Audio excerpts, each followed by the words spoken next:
El día de hoy nos toca ver el ministerio de la profecía y el ministerio del evangelismo.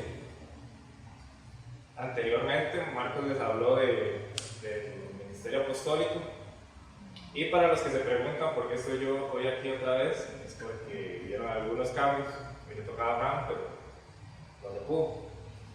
Pero de igual manera les voy a dar lo mejor que tengo a darles.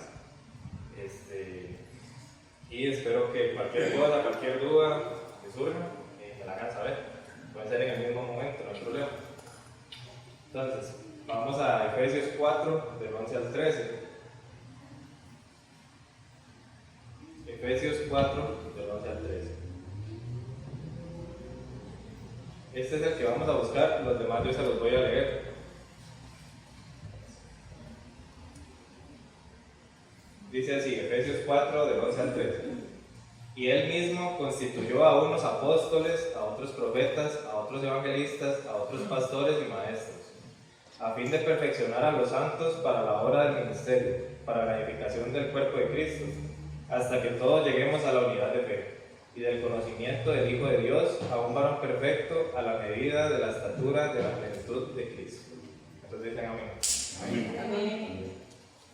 El propósito de Dios al dejarnos los ministerios, ¿cuál es? Ya se los he dicho varias veces, ¿verdad?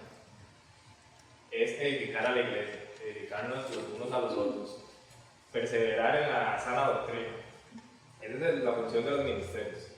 Y vemos que son solo 5. ¿Por qué recalco eso? Porque hoy en día nos enseñan que hay ministerios de alabanza, hay ministerios de multimedia, ministerios de danza, hay ministerios de todo, a todos le llaman ministerios. Y realmente ante la Biblia solo hay 5 ministerios. Ahora, yo no estoy diciendo que no se van a hacer esas cosas, sino que al llamarles ministerio, tal vez estamos equivocándonos, porque muchas personas llegan y dicen, bueno, mi ministerio es la música, por ejemplo. Entonces yo dedico todo mi tiempo, todo mi esfuerzo a la música. Pero realmente, es curioso porque yo hablaba de esto con unos músicos de otra iglesia, me reservo el nombre claramente, y yo le decía, ¿cuánto tiempo pasa usted sacando una canción? ¿Y cuánto tiempo pasa usted sacando un tema? Un tema para darle para expandir a la iglesia.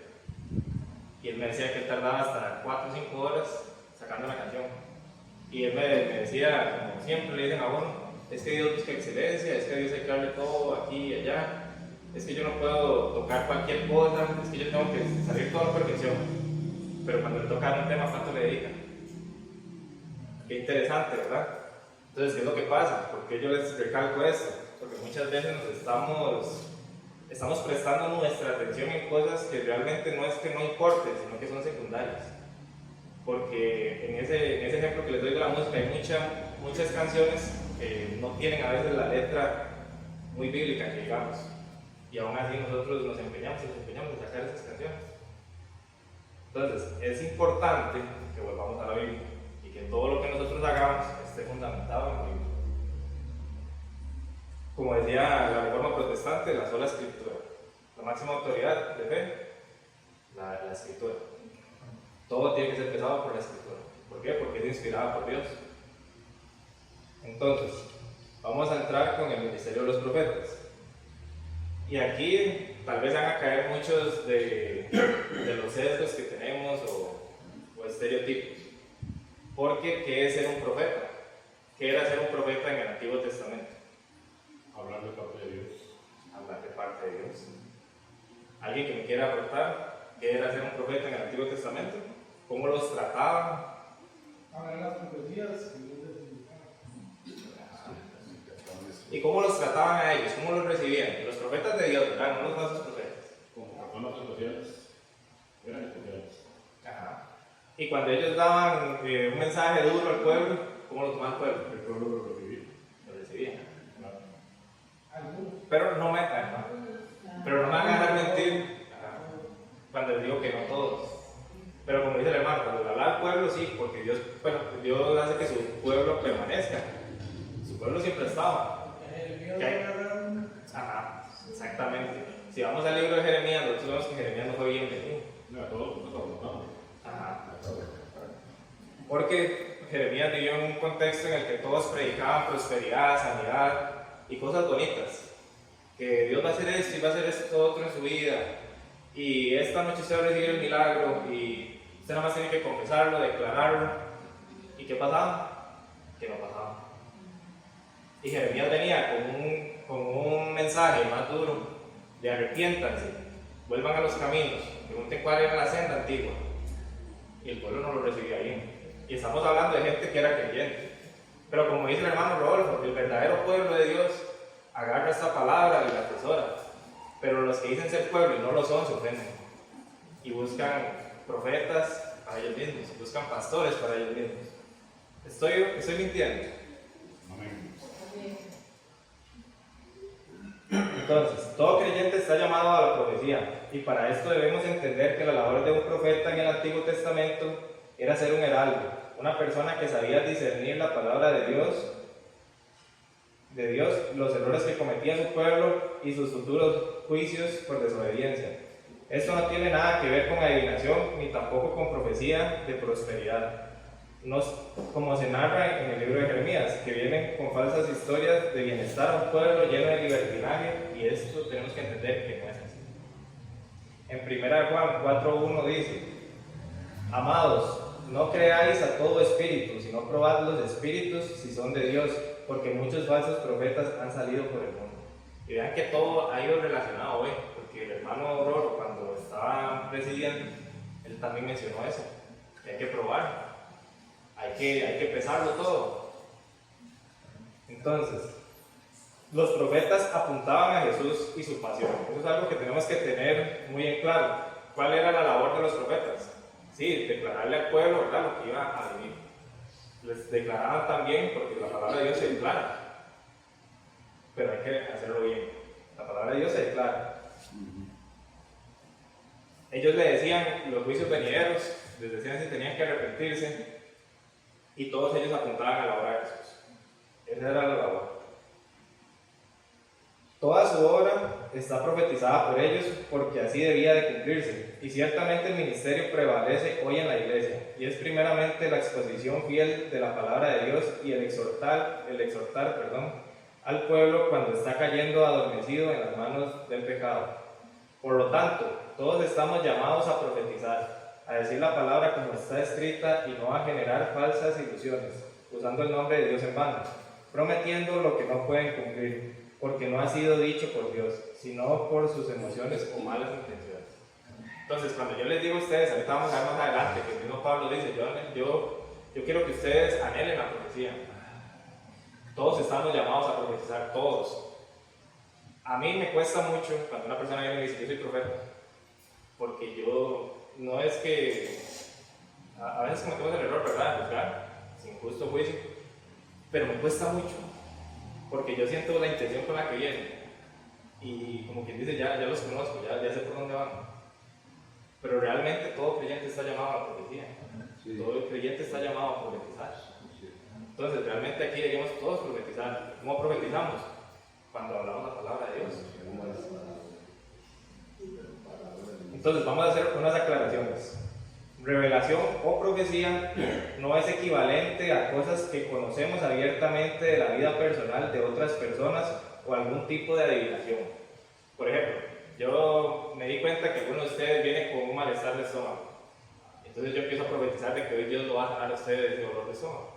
Pero realmente no fue que el Espíritu Santo me lo dijo, sino que usted me lo contó en la mañana. Entonces, es contraproducente hacer este tipo de cosas.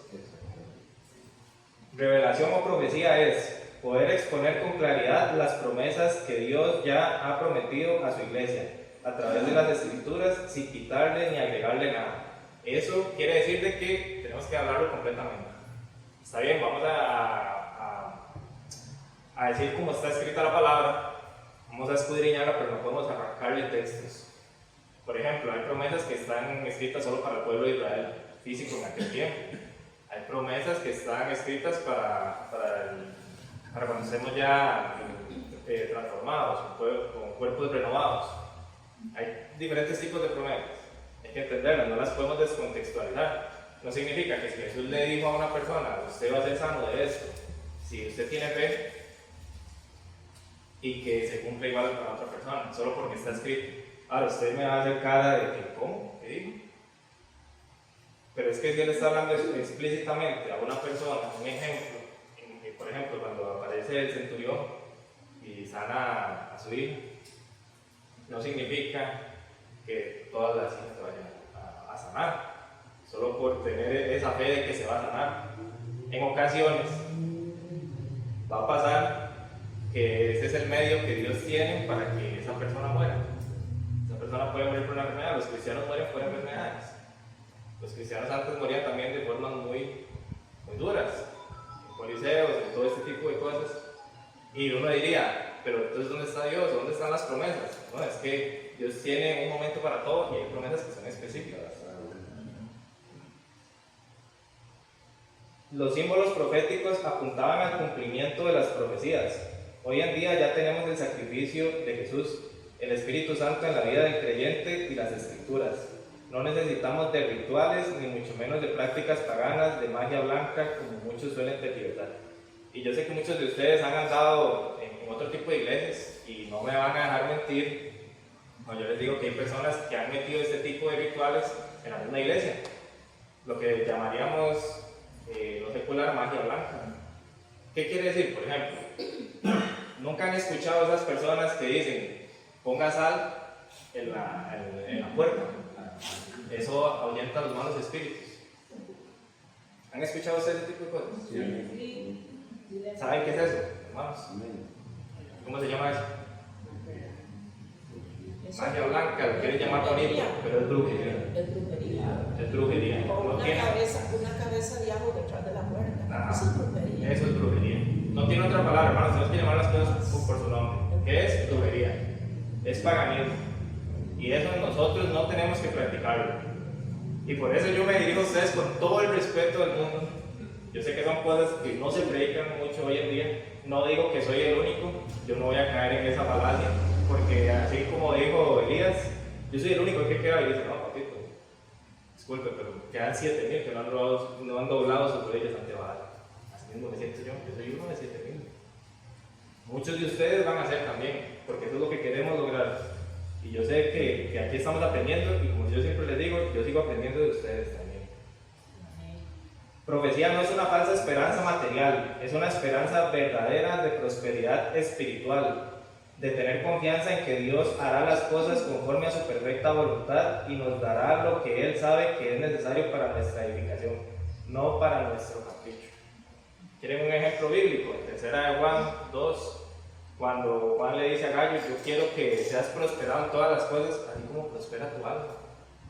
Entonces no le está prometiendo algo material, tampoco le estoy diciendo que no va a haber prosperidad material, pero le estoy diciendo primero su alma.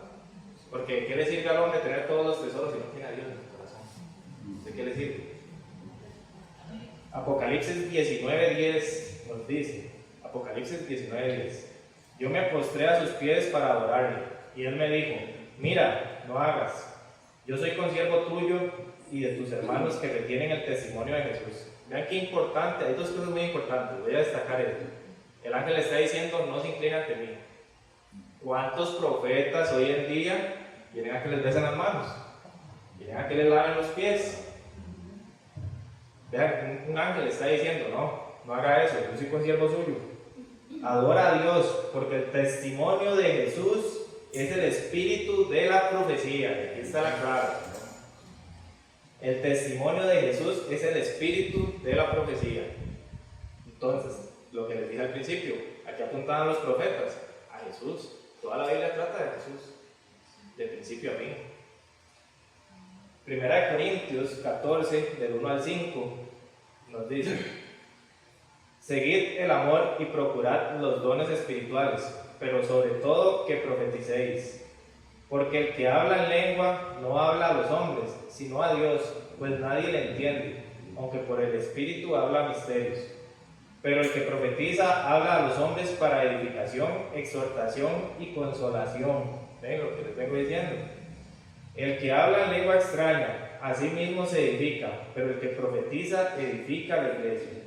Así que quisiera que todos vosotros hablaseis en lenguas, pero más que profeticéis, porque mayor es el que profetiza. El que habla en lenguas, a no ser que el que habla en lenguas, a no ser que el que interprete, para que la iglesia reciba edificación. Es decir, resumido, el hablar en lenguas es malo. Y es más, aquí hay un tema que podríamos decir que es un tema teológico para que tengan ustedes conocimiento. Para que tengan conocimiento. Hay dos vertientes en la teología, que es el cesacionismo y el continuismo. El cesacionismo, como dice su palabra, ya cesó. ¿Qué quiere decir? Que los dones no siguen vigentes. Y hay iglesias cristianas reformadas que creen eso. Y están los continuistas. Por ejemplo, esta iglesia es continuista. Yo me considero un continuista moderado.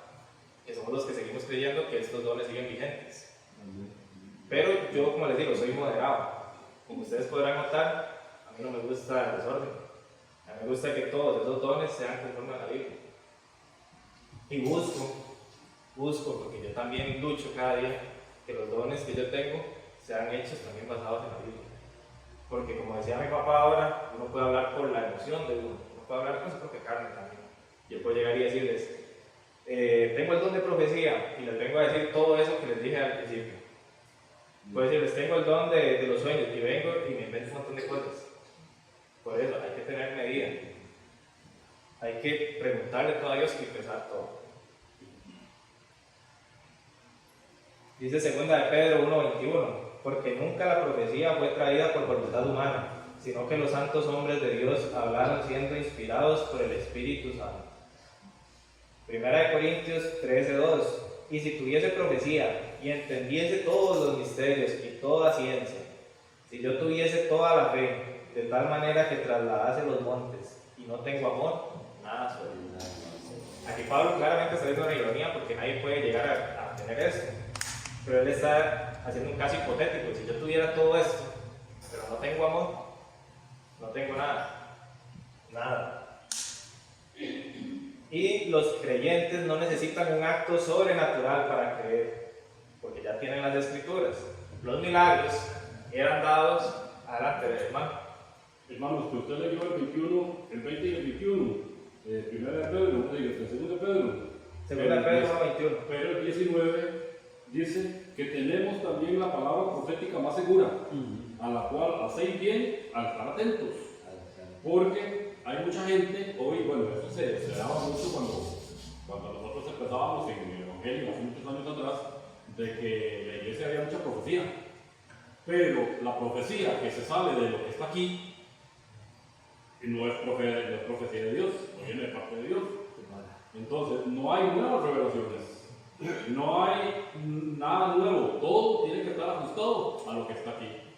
Y hay mucha gente que llama a las emisoras de radio, hermanos, denme una palabra, denme una profecía, andan viendo a ver qué es lo que Dios les dice, y se conforman con estas fábulas que ellos dicen. Pero la profecía más segura es la palabra de Dios, esa es la que debemos estar hablando.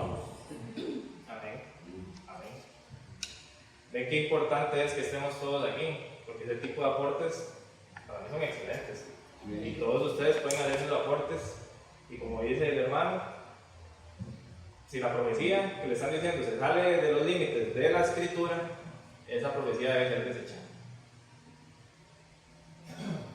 Entonces, yo les decía que los creyentes no necesitan un acto sobrenatural. ¿Por qué? Porque esos para mí no son creyentes. Para mí son personas que siguen dando vueltas y simplemente quieren llenar un vacío con la religión, pero no son creyentes. Porque el verdadero creyente, hermano, no anda detrás de estas cosas. Como yo le dije anteriormente, no significa que Dios no va a hacer milagros en su vida. Claro que los va a hacer. Y los hace todos los días, hermano, no lo que ustedes pierden. Porque realmente lo que nosotros merecíamos es no despertar. Pero gracias a Dios, que nos ha amado de tal manera que ha dado a su Hijo unigénito, ¿verdad? Y al recibirlo a Él, nosotros tenemos vida eterna en Cristo Jesús. Dice Lucas 16, del 27 al 31. Aquí voy a leerlo resumido.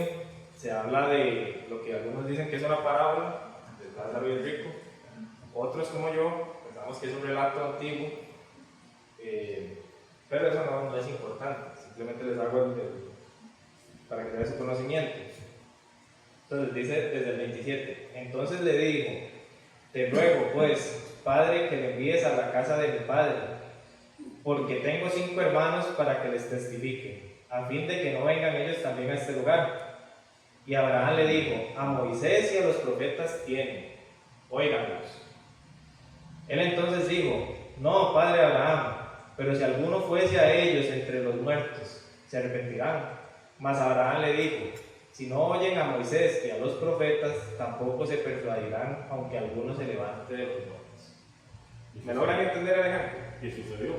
Jesús se levantó de los muertos y no se lo escucharon. Exactamente. Vemos aquí, ¿verdad?, que él, en este relato está sufriendo el hombre rico, y él dice: quiero ir, para que ustedes me entiendan con palabras sencillas, quiero ir a mi familia, yo no quiero que ninguno de ellos venga aquí. Entonces el padre Abraham le responde: a Moisés y a los profetas tienen. ¿Qué es Moisés y los profetas? Esto, hermanos. Todo el Antiguo Testamento es Moisés y los profetas.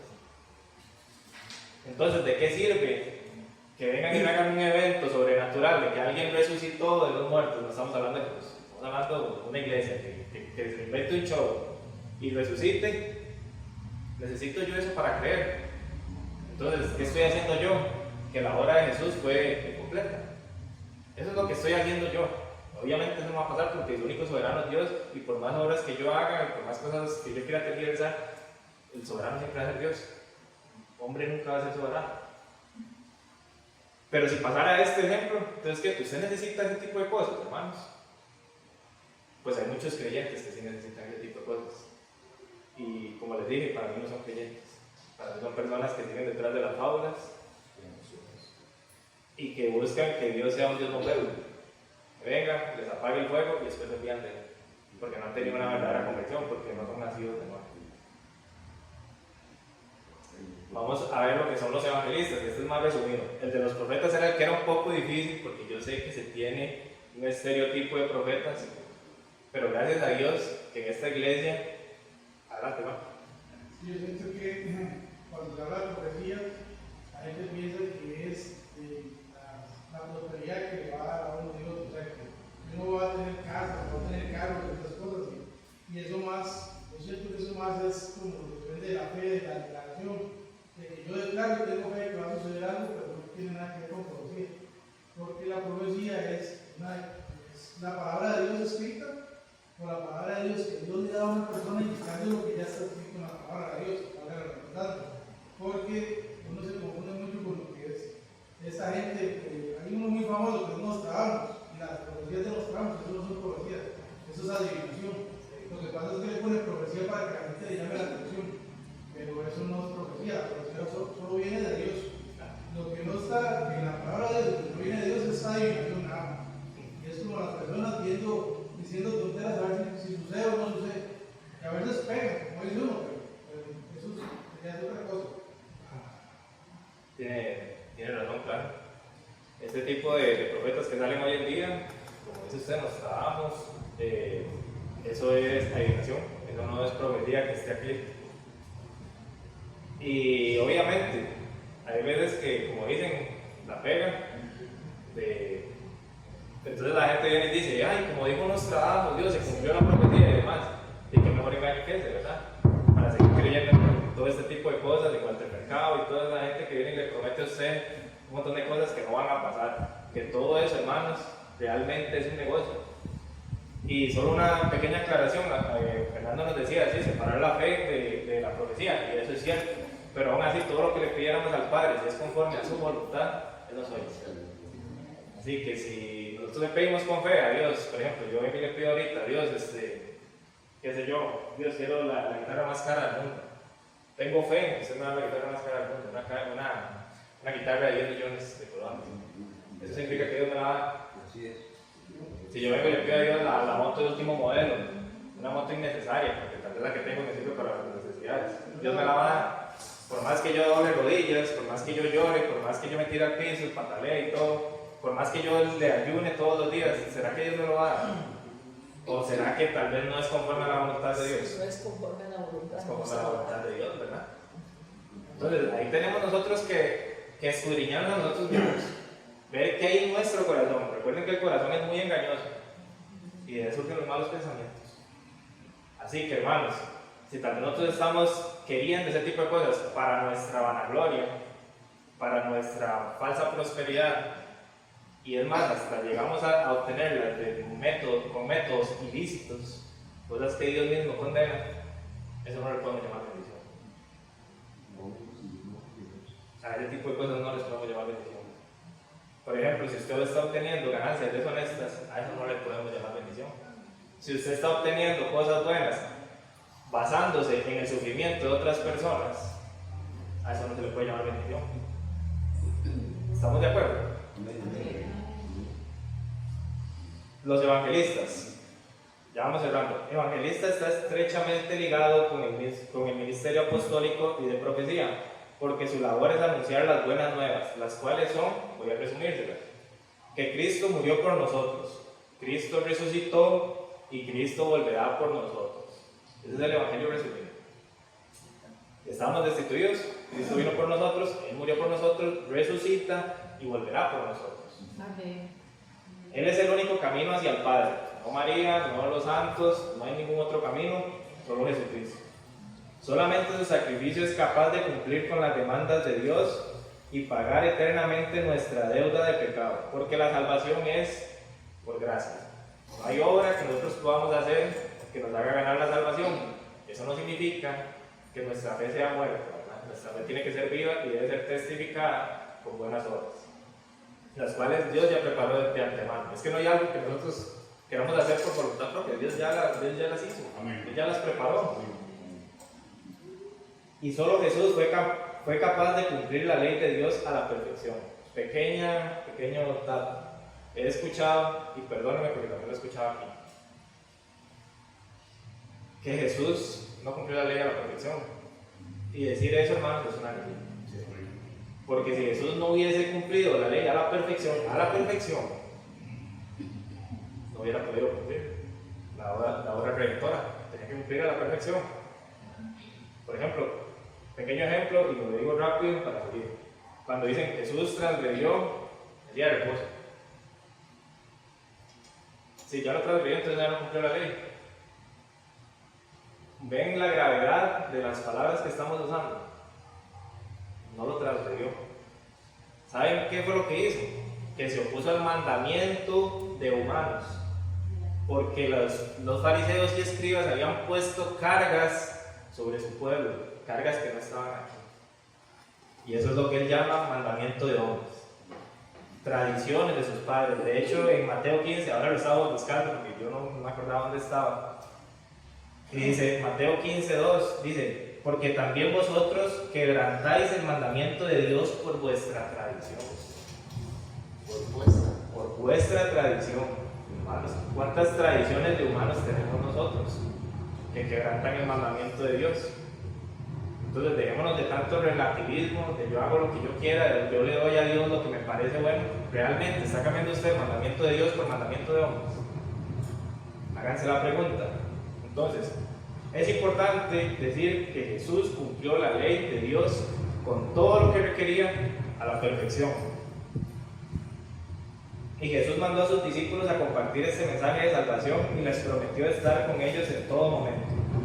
Esta es la gran comisión que fue dada: ir a ser discípulos, restaurar personas, sufrir con los que sufren y proclamar que Cristo es el camino, es la verdad y es la vida. Solamente su sangre nos redime, nos justifica y nos da acceso a la vida eterna. Solo Cristo. Mateo 28, del 16 al 20, es lo que es la gran comisión. Mateo 28, del 16 al 20. Pero los 11 discípulos que se fueron a Galilea, al monte donde Jesús les había ordenado, y cuando le vieron, le adoraron, pero algunos dudaban. Y Jesús se acercó y les habló diciendo: toda potestad me es dada en el cielo y en la tierra. Por tanto, id y haced discípulos a todas las naciones, bautizándolos en el nombre del Padre, del Hijo y del Espíritu Santo, enseñándoles que guarden todas las cosas que os he mandado. Y he aquí que yo estoy con vosotros todos los días hasta el fin del mundo. Esta gran comisión no fue solo para los discípulos, porque los discípulos iban a hacer ¿qué? Más discípulos. Entonces, esto también es una tarea para nosotros. Claramente el texto dice que se lo dijo a los 12, pero al ellos hacer más discípulos, estas mismas cosas nosotros tenemos que seguir haciéndolas. Y el evangelista debe dar un buen testimonio y soportar aflicciones. No es un camino fácil. Segunda de Timoteo 4, del 3 al 6. Porque vendrá tiempo cuando no sufrirán la sana doctrina, sino que teniendo comezón de oír, se amontonarán maestros conforme a sus propias concupiscencias, y apartarán de la verdad el oído y se volverán a las fábulas. Lo que estamos viviendo se vivía también en ese tiempo. Pero tú sé sobrio en todo, soporta las aflicciones, haz tu obra de evangelista, cumple tu ministerio. Vean, sé sobrio en todo, soporta las aflicciones, no le está diciendo que va a ser un camino fácil. Haz la obra de evangelista y cumple tu ministerio. Las palabras son para ustedes, ¿no? Son para mí también. Romanos 10, del 14 al 17. ¿Cómo pues invocarán a aquel en el cual no han creído? ¿Y cómo creerán en aquel en quien no han oído? ¿Y cómo oirán sin saber quién les predique? ¿Y cómo predicarán si no fueren enviados? Como está escrito, cuán hermosos son los pies de los que anuncian la paz, de los que anuncian las buenas nuevas. Mas no todos obedecieron al Evangelio, pues Isaías dice, Señor, ¿quién ha creído a nuestro anuncio? Así que la fe es por el oír y el oír por la palabra de Dios. Hermano, no es algo opcional. Estamos obligados como siervos a hacer la obra de Cristo, a anunciar las buenas nuevas. Así que si usted se lo quiere guardar para usted, déjeme decirle que en su corazón hay amor, en su corazón hay egoísmo. Porque si usted sabe verdaderamente la obra que ha hecho Dios, usted se lo quiere gritar a los cuatro vientos. Se quiere ir por todo. Y yo no le estoy diciendo que haya una pancarta, pero hermano, las personas con las que usted convive, su familia, sus personas de trabajo, ahí es donde usted empieza su ministerio de evangelista. No aquí en la iglesia, que es muy fácil hablar entre nosotros. La verdadera obra se hace afuera. Mensaje a la iglesia de Tiatira. ¿Se acuerdan que estamos viendo las iglesias del Apocalipsis? Entonces vamos a ver qué es lo malo de cuando este ministerio de la profecía se ejerce mal. ¿Cuál es la condena que hacen esos a este tipo de iglesias? Apocalipsis 2, del 18 al 29. El mensaje a Tiatira. Y escribe al ángel de la iglesia en Tiatira, el Hijo de Dios, el que tiene ojos como llama de fuego y pies semejantes al bronce bruñido, dice esto. Le está hablando a la iglesia. Yo conozco tus obras, y amor, y fe, y servicio, y tu paciencia, y que tus obras postreras son más que las primeras. Está mencionando virtudes. Pero tengo unas cosas contra ti. Aquí viene el pero. Que toleras a esa mujer Jezabel que se dice profetiza. Enseñe y seduzca a mis siervos a fornicar y a comer cosas sacrificadas a los ídolos. Paréntesis, cuando la Biblia habla de fornicar, no necesariamente está hablando del acto sexual, sino que también está hablando con la fornicación con ídolos, es decir, la idolatría. Entonces, aquí el texto nos está hablando de idolatría. ¿Por qué? Porque en Tiatira era un pueblo pagano, politeísta, adoraban muchos dioses. Y ellos se estaban mezclando, dejaron que esta mujer Jezabel entrara y que desviara. Dice que lo sedujo a los siervos a fornicar y comer cosas sacrificadas a sus ídolos. Dice el versículo 21, y he dado tiempo para que se arrepienta, pero no quiere arrepentirse de su fornicación. He aquí, yo la arrojo en cama y en gran tribulación a los que con ella adulteran, si no se arrepienten de las obras de ella. Y a sus hijos heriré de muerte, y a todas las iglesias sabrán que yo soy el que escudriña la mente y el corazón, y os daré a cada uno según vuestras obras. Pero a vosotros y a los demás que están en Tiatira, a cuantos no tienen esa doctrina y no han conocido lo que ellos llaman las profundidades de Satanás, yo os digo, no os impondré otra carga. Aquí está hablando de las personas que permanecieron, que no se mezclaron.